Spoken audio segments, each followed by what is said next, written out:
साथियों, आप सभी का त्योहारों के रंग में हार्दिक स्वागत है। सभी को मेरा जय श्री कृष्णा, जय श्री राम, राधे राधे। साथियों, आज की इस वीडियो में अनंत चतुर्दशी की हम कथा सुनाएंगे। आज जो अनंत चतुर्दशी है, उस दिन कथा सुनने से सभी की मनोकामनाएं पूर्ण होती हैं, इसलिए हमें अनंत चतुर्दशी के दिन कथा अवश्य सुननी चाहिए। हमें पता लगना चाहिए कि अनंत चतुर्दशी क्यों मनाई जाती है, इसका क्या पर्पस है। तो चलिए दोस्तों, चैनल पर पहली बार आएँ तो प्लीज़ चैनल को सब्सक्राइब कर लें और बेल आइकन को ऑन कर लें।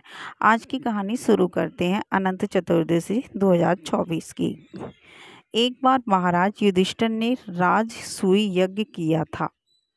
उस समय यज्ञ मंडप का निर्माण सुंदर तो था ही, अद्भुत भी था। वह यज्ञ मंडप इतना मनोरम था कि जल व थल की भिन्नता प्रतीत ही नहीं होती थी।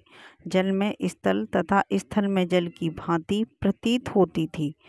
बहुत सावधानी करने पर भी बहुत से व्यक्ति उस अद्भुत मंडप में धोखा खा चुके थे। एक बार कहीं से टहलते टहलते दुर्योधन भी उस यज्ञ मंडप में आ गया और एक तालाब को स्थल समझ उसमें गिर गया। द्रौपदी ने यह देखकर अंधों की संतान अंधी कहकर उनका उपहास किया। इससे दुर्योधन चिढ़ गया। यह बात उसके हृदय में बाण समान लगी। उसके मन में द्वेष उत्पन्न हो गया और उसने पांडवों से बदला लेने की ठान ली। उसके मस्तिष्क में उस अपमान का बदला लेने के लिए विचार उपजने लगे। उसने बदला लेने के लिए पांडवों को धूत क्रीड़ा में हराकर उस अपमान का बदला लेने की सोची। उसने पांडवों को जुए में पराजित कर दिया। पराजित होने पर प्रतिज्ञा अनुसार पांडवों को 12 वर्ष के लिए वनवास भोगना पड़ा। वन में रहते हुए पांडव उनके कष्ट सहते रहे। एक दिन भगवान कृष्ण जब मिलने आए, तब युधिष्ठिर ने उनसे अपना दुख कहा और दुख दूर करने का उपाय पूछा। तब श्री कृष्ण ने कहा, हे युधिष्ठिर, तुम विधिपूर्वक अनंत भगवान का व्रत करो। इससे तुम्हारा सारा संकट दूर हो जाएगा और तुम्हारा खोया राज्य पुनः प्राप्त हो जाएगा। प्राचीन काल में सुमंत नाम का एक नेक तपस्वी ब्राह्मण था। उसकी पत्नी का नाम दीक्षा था। उसकी एक परम सुंदरी, धर्मपरायण तथा ज्योतिर्मयी कन्या थी, जिसका नाम सुशीला था। जब बड़ी हुई तो उसकी माता दीक्षा की मृत्यु हो गई। पत्नी के मरने के बाद सुमंत ने करकसा नामक स्त्री से दूसरा विवाह कर लिया। सुशीला का विवाह ब्राह्मण सुमंत ने कौंडिन्य ऋषि के साथ कर दिया। विदाई में कुछ देने की बात पर करकसा ने दामाद को कुछ ईंटें और पत्थरों के टुकड़े बांधकर दे दिए। कौंडिन्य ऋषि दुखी हो अपनी पत्नी को लेकर अपने आश्रम की ओर चल दिए, परंतु रास्ते में ही रात हो गई। वे नदी पर संध्या करने लगे। सुशीला ने देखा, वहाँ पर बहुत सी स्त्रियां सुंदर वस्त्र धारण कर किसी देवता की पूजा पर रही थीं, मतलब पूजा कर रही थीं। सुशीला के पूछने पर उन्होंने विधिपूर्वक अनंत व्रत की महत्ता बताई। सुशीला ने वहीं उस व्रत का अनुष्ठान किया और 14 गांठों वाला डोरा हाथ में बांधकर ऋषि कौंडिन्य के पास आ गई। कौंडिन्य ने सुशीला से डोरे के बारे में पूछा तो उसने सारी बात बता दी। उन्होंने डोरे को तोड़कर अग्नि में डाल दिया। इससे भगवान अनंत जी का अपमान हुआ। परिणामतः ऋषि कौंडिन्य दुखी रहने लगे। उनकी सारी संपत्ति नष्ट हो गई।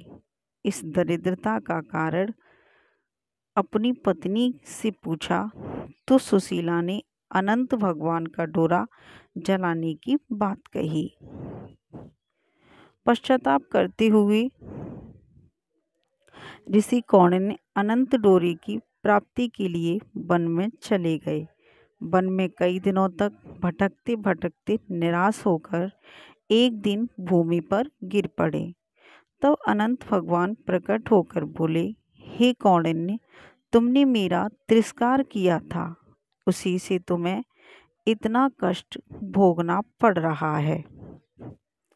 तुम दुखी हुए, अब तुमने पश्चाताप किया, मैं तुमसे प्रसन्न हूँ। अब तुम घर जाकर विधि पूर्वक अनंत व्रत करो। 14 वर्ष पर्यंत व्रत करने से तुम्हारा दुख दूर हो जाएगा, तुम धन धान्य से संपन्न हो जाओगे। कौंडिन्य ने वैसा ही किया और उन्हें सारे क्लेशों से मुक्ति मिल गई। श्री कृष्ण की आज्ञा से युधिष्ठिर ने भी अनंत भगवान का व्रत किया, जिसके प्रभाव से पांडव महाभारत के युद्ध में विजयी हुए तथा चिरकाल तक राज्य करते रहे। तो साथियों, ये जो अनंत कथा है ना, वो श्री भगवान विष्णु जी को समर्पित है।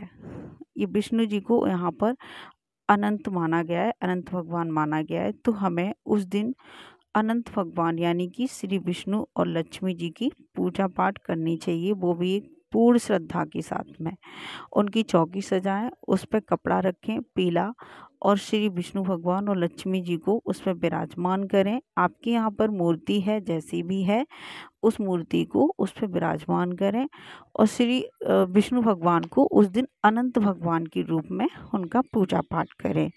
मेरे चैनल पर एक वीडियो डली हुई है, उसमें मैंने सारी विधि बताई है कि कैसे अनंत भगवान की उस दिन पूजा अर्चना करनी चाहिए, भोग में क्या क्या सम्मिलित करना चाहिए, इसका शुभ समय क्या रहने वाला है। मैंने सारी चीज़ें उस वीडियो में बताई हैं, तो आप चैनल पर जाइए और उस वीडियो को देख लीजिए। साथियों, वीडियो कैसी लगी हमें कमेंट करके ज़रूर बताया करें। आप सभी भाई बहनों को अनंत चतुर्दशी की बहुत बहुत शुभकामनाएं। हमें अनंत चतुर्दशी का व्रत भी रखना चाहिए। व्रत न रख सकें तो हमें इस व्रत को न रखकर हमें पूजा पाठ श्री विष्णु भगवान और माँ लक्ष्मी की अवश्य करनी चाहिए, तभी हमारे जीवन में सुख शांति धन धान्य सभी चीज़ें से भरपूर होता है जीवन। तो आज की वीडियो ये अनंत चतुर्दशी की कथा के ऊपर थी। बने रहिए आप हमारे चैनल त्योहारों के रंग पर। ऐसे ही वीडियो देखने के लिए चैनल को सब्सक्राइब कर लें, बेल आइकन को ऑन कर लें। आप सभी पूरे श्रद्धा भाव से अनंत चतुर्दशी का एंजॉय लें, अच्छे से इसको सेलिब्रेट करें। सभी लोग 14 गांठ लगाकर धागे में अपने कलाई या हाथ बाह में इसको धारण करें धागे को। ये धागा कोई सामान्य धागा नहीं होता है, श्री विष्णु भगवान का धागा होता है। और जो आप पूजा पाठ करें विष्णु भगवान और लक्ष्मी जी को, उनको भी अर्पित करें।